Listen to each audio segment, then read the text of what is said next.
오늘 찬양대 칸타타 주제가 허리 굽힌 사랑, 하나님의 사랑을 노래했는데 아주 마음속에 저는 참 감동적이었습니다. 이 땅에 오신 그 예수님, 하나님의 사랑, 허리 굽혀 찾아오신 하나님의 사랑, 예수 그리스도 그 십자가 사랑에 대한 이제 우리들의 반응이 나타날 때입니다. 어떻게 우리가 예수님을 향하여 어떤 태도를 가져야 되는가 하는 말씀을 오늘 본문에서 주시고 있습니다. 예수님이 이 땅에 오셨지만 사람들이 대하는 태도는 세 부류로 나눕니다. 세 부류. 첫째는 헤롯이라는 인물을 통해서 나타난 태도입니다. 헤롯은 어떤 태도를 취했습니까? 헤롯은 두려움과 거부의 태도를 지녔습니다. 두려움과 거부. 마태복음 2장 1절부터 4절에 보니까 헤로당 시대라고 그랬습니다. 하나님께서 유대의 베들레헴에서 태어나셨다 그랬는데, 동쪽으로부터 지혜자들이, 별을 연구하는 지혜자들이 이제 예루살렘까지 찾아오게 된 겁니다. 찾아와서 뭐라고 이야기를 하냐면은 유대인들의 왕으로 태어나신 분이 어디 계시냐, 이렇게 이야기를 합니다. 유대인들의 왕으로 태어나신 분이 어디 계시냐, 우리가 그분의 별을 보고 동쪽에서부터 경배하러 왔다라고 이야기를 합니다. 그러자 이제 헤롯은 깜짝 놀라죠. 자기가 왕인데 유대인의 왕으로 태어나신 분이 계시다고 하니까 깜짝 놀랍니다. 그러면서 헤롯이 7절에 보니까 은밀히 지혜자들을 부릅니다. 그러면서 그 별이 나타난 때를 부지런히 그들에게 이제 묻고서 8절에 그들을 베들레헴으로 보내며 이르되 가서 그 어린아이를 부지런히 찾아보고 찾거든 내게 와서 말을 해달라고. 그러면서 뭐라고 얘기했냐면은 나도 가서 그에게 경배할 거라고 그렇게 이야기를 합니다. 그렇지만 이것은 헤롯의 거짓말이었습니다. 자기 왕위를 노리는 어떤 어린아이가 태어난다. 어린아이 아닙니까? 이 어린아이가 자라나서 성인이 되어가지고 왕이 된다고 할지라도 자기는 이제 끝난 시대인데 그것을 참지 못하고 이 헤롯은 그 아기를 찾아내서 죽이려고 작정을 했던 것입니다. 하나님은 헤롯의 속셈을 알고 계셨습니다. 그래서 동방의 현자들에게 하나님께서는 이제 예수님을 찾아서 경배하고 나서 헤롯에게 가지 말라는 말씀을 꿈을 통해서 이 동방의 지혜자들에게 이야기를 합니다. 그것이 11절, 12절 말씀이죠. 그리고 주의 천사를 통해서 꿈에 요셉에게 나타나서 말씀하시는데 13절 헤롯이 어린아이를 찾아 죽이려 한다. 일어나서 아기와 그의 어머니를 데리고 이집트로 도피하라. 내가 네게 말해줄 때까지 거기 있어라. 이렇게 하나님께서는 꿈을 통해서 역사하십니다. 기다려도 오지 않는 소식 때문에 헤롯이 분노를 합니다. 그래서 어떻게 하냐면 2장 16절부터 18절을 보십시오. 16절, 그때 헤롯이 자기가 지혜자들에게 우롱당한 줄 알고 심히 노하여 사람을 보내 자기가 지혜자들에게 부지런히 물은 때를 기준으로 해서 베들레헴과 그곳의 모든 지경 내에 있는 2살 이하의 모든 아이들을 죽입니다. 끔찍하지 않습니까? 그러니까 헤롯은 예수님이 오셨지만 자기의 지위를 찬탈할까봐 겁이 난 거죠. 두려움과 거부의 태도를 가지고 대응을 했습니다. 이 헤롯의 태도는 예수님을 거부하는 사람들의 모습입니다. 그는 예수님을 메시아로 받아들이는 대신 두려워하며 거부하고 적대적으로 행동했습니다. 이 태도는 예수님을 알게 되었음에도 불구하고 자신을 내려놓지 못하는 현대인의 모습이라고도 할 수가 있습니다. 헤롯은 동방 박사들이 유대인들의 왕으로 나신 이가 어디 계시냐라고 물었을 때 불안해했고 두려워했습니다. 그는 예수님의 탄생 소식을 자신의 왕권에 대한 위협으로 받아들였고, 헤롯의 그 두려움은 자기 중심적 욕망과 권력에 집착한 나머지 2살 이하의 아이들까지도 다 죽여버리는 아주 끔찍한 일을 저지르게 만 것입니다. 헤롯은 거짓말을 일삼는 사람이었습니다. 왜냐하면 아기를 찾거든 나에게 알려주어 나도 가서 경배하게 하라 라고 말했지만 그것은 거짓말이었습니다. 여러분, 이 뒤에, 헤롯의 뒤에는 누가 있었냐면은 마귀 사탄이 있었던 거죠.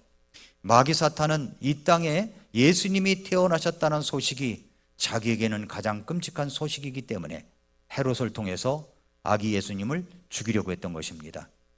거짓말의 명수는 누구냐면 마귀 사탄이에요. 거짓의 아비라고 이야기를 했습니다. 이 땅에도 많은 지도자들이 있고 많은 사람들이 있습니다. 이런 사람들은 어떻게 하면 이 기독교를 죽일까, 그리스도인들을 죽일까, 교회를 말살시킬까 하는 그런 연구를 계속하는 사람들이 있습니다. 코로나 때에도 마찬가지로 교회를 말살하려고 하는 정책들이 이 정권, 문재인 정권 아래 아주 펼쳐졌다는 것은 모든 그리스도인들이 다 알고 있는 바입니다.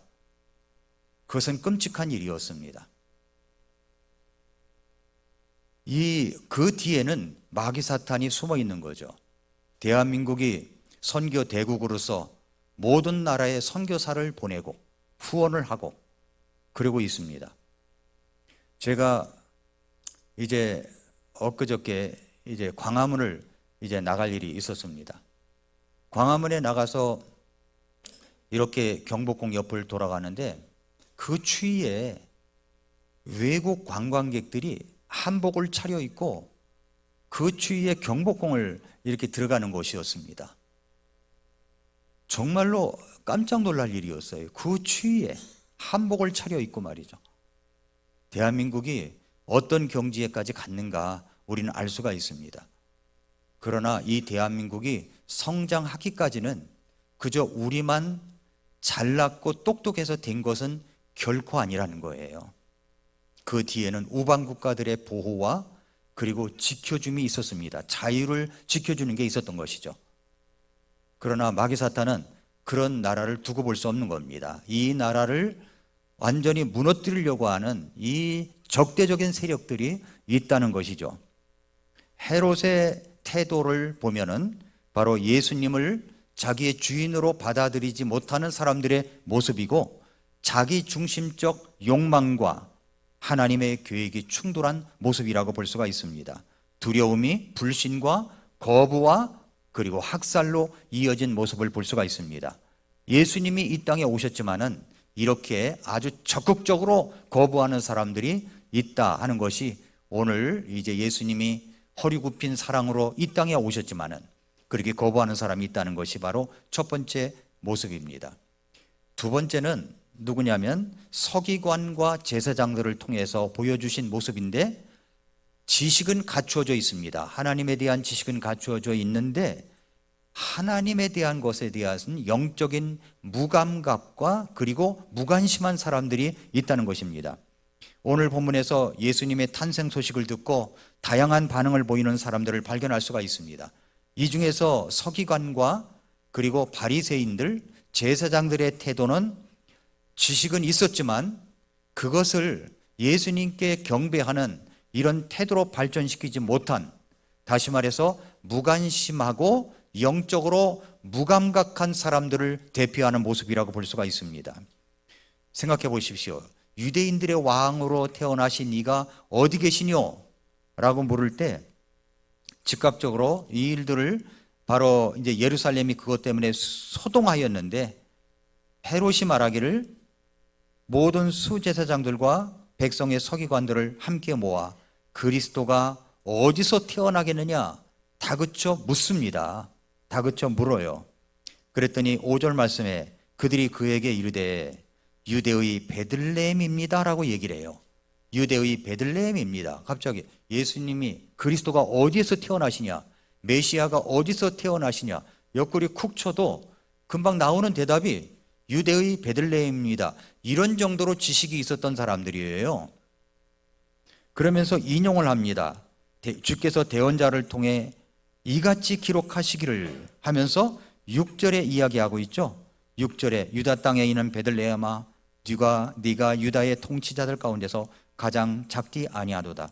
네게서 한 다스리는 자가 나와 내 백성 이스라엘을 다스리리라 하였나이다. 이게 어디 말씀이 나오는 거죠? 어디에 나오는 거예요? 이거 아는 사람들은 옆구리 쿡 쳐도 나오는 거예요. 근데 모르는 사람들이 이게 어디 있는가, 이게 잘 모르는 거죠. 어디에 나옵니까? 미가서에 나오는 거죠. 미가서 5장 2절에 이 말씀이 나오지 않습니까? 유대인들의 왕으로 태어나시니가 어디서 태어나겠느냐 말이죠. 이렇게 물었더니 여기 서기관들의 대답은 즉각적으로 대답이 나왔습니다. 유대의 베들레헴입니다. 대언자들이 이르기를 하면서 미가서 5장 2절 말씀을 인용한 거죠. 지식이 있는 사람들이에요. 예, 해박한 지식이죠. 이것은 머리로만 아는 신앙을 말합니다. 예, 그리고 예배를 나와도 형식적인 예배만을 드려요. 그리고 무관심한 태도를 가지고 있습니다. 종교적 의무는 다 하지만은 진정한 마음으로 하나님을 찾거나 그분의 뜻에 순종하지 않는 사람들이 있다는 것을 대표하고 있는 겁니다. 지식이 아니라 우리 하나님은 믿음과 순종이 중요하다는 것을 말씀하고 있습니다. 유대인들의 왕으로 태어나신 이가 어디 계시냐? 유대 베들레헴인데 우리가 그 별을 보고 찾으러 왔다. 유대 베들레헴으로 뛰어가야 될 사람들은 바로 서기관과 바리새인들, 율법을, 하나님의 구약의 말씀을 알고 있는 사람들은 다 뛰어가서 어딥니까 우리 같이 갑시다 해야 되는데 대답만 해놓고 무관심한 거죠. 말만 해놓고 무관심합니다. 아주 지적으로는 뛰어납니다. 지적도 잘합니다. 그 사람들을 평가도 잘합니다.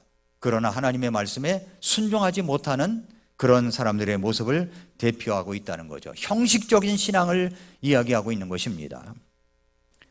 마지막으로 이제 세 번째로 이제 동방에서 온 지혜자들의 태도입니다. 동방에서 온 지혜자들의 태도는 진리를 찾고 경배하는 자들의 태도를 이야기합니다. 마태복음 2장 1절부터 18절까지 보면은 동방에서 온 지혜자들이 예수님을 향한 경배와 그들의 반응을 볼 수가 있죠. 동방 이제 지혜자들은 예수님을 찾으려는 열정이 있었어요. 이들은 이제 별을 연구하는 사람들이었습니다. 별을 연구하다 보니까 이상한 별이 하나가 있는 겁니다. 이상한 별. 저거는 유대인들의 왕으로 나실 것을 예언하는 별이다라고 알아차린 것 같아요. 그러면서 그들은 먼 길을 이제 찾아서 온 겁니다. 먼 길을 온 거예요. 동방에서부터 왔으니까 얼마나 먼 길입니까? 수천 킬로미터를 이동해서 온 것입니다. 별을 찾아서 온 거죠. 별이 이동하는 것을 따라서 온 것입니다. 그들은 단순히 소문을 듣는데 그치지 않고 진리를 직접 확인하고자 적극적으로 나선 것입니다. 박사들은 이제 아기 예수님을 발견한 후에 어떻게 했습니까? 11절을 보십시오. 11절에 그들이 그 별을 보고 아주 크게 기뻐하더라. 어린아이가 어디서 태어나겠는가? 물었고 유대 베들레헴입니다 하고 나왔는데 유대 베들레헴이 어딘 줄 알아요? 그리고 어느 집에서 태어난지 압니까? 그런데 그 별이 움직이는 겁니다. 그 별을 따라서 이제 가게 됩니다. 그들이 이제 11절에 그들이 집으로 들어가 자기 어머니 마리아와 함께 있는 어린아이를 본 겁니다. 어린아이. 그러면서 이분이 바로 메시아구나 하면서 엎드렸어요. 오늘 찬양대 칸타타가 허리 굽혀 찾아온 하나님의 사랑을 이야기했죠. 그러면 우리도 엎드려야 되는 거 아닙니까? 엎드려야죠. 우리는 더 엎드려야죠. 더 엎드려야지. 엎드려 그에게 뭐 했습니까? 경배했다는 겁니다. 경배자의 태도. 경배, 그저 말로만 경배, 엎드려서 인사만 한 게 아니에요. 경배만 한 게 아닙니다. 그러면서 그들은 자기들의 보물함을 열어서 가지고 온 선물을 예수님께 드립니다. 무엇입니까? 황금과 유향과 몰약을 드리죠.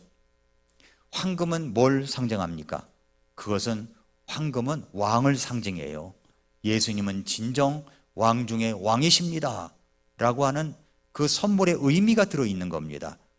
유향은 예수님을 대제사장으로 인정하는 겁니다. 유향이. 몰약은 예수님의 죽음과 희생을 상징하는 것입니다. 그러니까 이 세 가지 선물은 아주 대단한 의미가 있었던 것이고, 이 동방의 지혜자들은 얼마나 그 메시아를 연구하고 무슨 선물을 가져갈 것인가 연구하다가 예수님 메시아를 대표하는 세 가지 선물을 가지고 예수님께 찾아온 거죠. 허리 굽혀 경배할 뿐만 아니라 바로 예수님께, 그 아기 예수님께 엎드려 경배할 뿐만 아니라 귀중한 선물을, 보배함을 열어가지고 드렸다는 것입니다. 뭘 이야기하는 겁니까? 오늘날 예수 그리스도를 믿는데 아주 진실하게 믿는 성도들을 예표하는 이야기입니다. 허리 굽혀 하나님께서 이 땅에 예수 그리스도로 오셨습니다. 그러면 우리는 어떤 태도로 하나님께 나아가야 됩니까? 어떤 태도를 가져야 돼요? 나 같은 자를 위해서 예수님이 이 땅에 오셨습니다. 생각해 보세요. 나는요, 내가 오늘 없어진다고 해도 며칠 동안만 슬퍼하고 그리고 잊혀진 존재가 됩니다. 그 사람이 없어짐으로 인해서 몇 날 며칠, 1년, 2년, 3년, 5년 이렇게 가도, 여러분 부모가 자식을 잃어버려도 세월이 흘러가면 또 잊어버리게 돼 있어요. 왜냐하면 자식이 죽으면 가슴에 묻는다고 그러잖아요. 가슴에 묻고 가는 겁니다. 나 같은 자는 그렇게 어떤 면에서 볼 때 보잘것없는 존재예요. 그런데 그런 나를 위해서 예수님께서 이 땅에 오셨습니다. 얼마나 감사한 일입니까? 그렇다면 허리 굽혀 찾아온 하나님의 사랑 앞에 우리도 허리를 굽혀야 되지 않겠습니까? 그리고 내게 있는 가장 귀중한 것을 드려야 되지 않겠어요? 여러분의 시간, 여러분의 재능, 여러분의 목소리, 여러분의 움직이는 행동들, 우리 주님 앞에 드려야 되지 않겠습니까? 내가 가진 물질이라도 주님께서 쓰신다면 기꺼이 드려야 되지 않나요? 이 땅은 이제 지나갑니다. 곧이어 예수님이 이 땅에 오실 것입니다. 그때 우리는 정말 더 허리를 굽혀 주님을 찬양하게 될 것입니다. 주님을 높이게 될 거예요. 우리 찬양대 찬양을 들으면서 그런 생각을 했어요. 천국에 가도 찬양대는 빛날 텐데 우리 모두 찬양을 같이 하게 될 것입니다. 그때 똑같은 노래들을 같이 부르지 않을까요? 동방 박사들이 주는, 우리에게 주는, 동방 현자들이 주는 메시지는 바로 그 예수님을 찾는 열정을 우리가 가져야 된다는 거죠. 진리를 찾는 열정, 그리고 예수님을 향한 진정한 경배가 있어야 됨을 이야기합니다. 그리고 하나님의 인도하심에 순종해야 된다는 것을 이야기하고 믿음을 행동으로 나타내는 것을 보여주고 있습니다. 성도 여러분, 예수님이 이 땅에 오셨습니다. 그럼 우리는 어떤 반응을 보이고 있습니까? 이 땅에 오신, 허리 굽혀 찾아온 하나님의 사랑에 우리가 나타내는 태도는 어떤 것입니까? 해로십니까? 서기관들, 수제사장들과 같은 모습입니까? 아니면 동방의 지혜자들과 같은 모습입니까? 우리가 오늘 우리 마음을 허리 굽혀 우리 하나님께 고백해야 될 것은 바로 동방의 현자들처럼 우리도 그런 태도로 주님 오실 때까지 주님을 따르겠습니다, 섬기겠습니다 하는 결단이 바로 우리들의 결단이어야 될 줄로 믿습니다. 기도하겠습니다.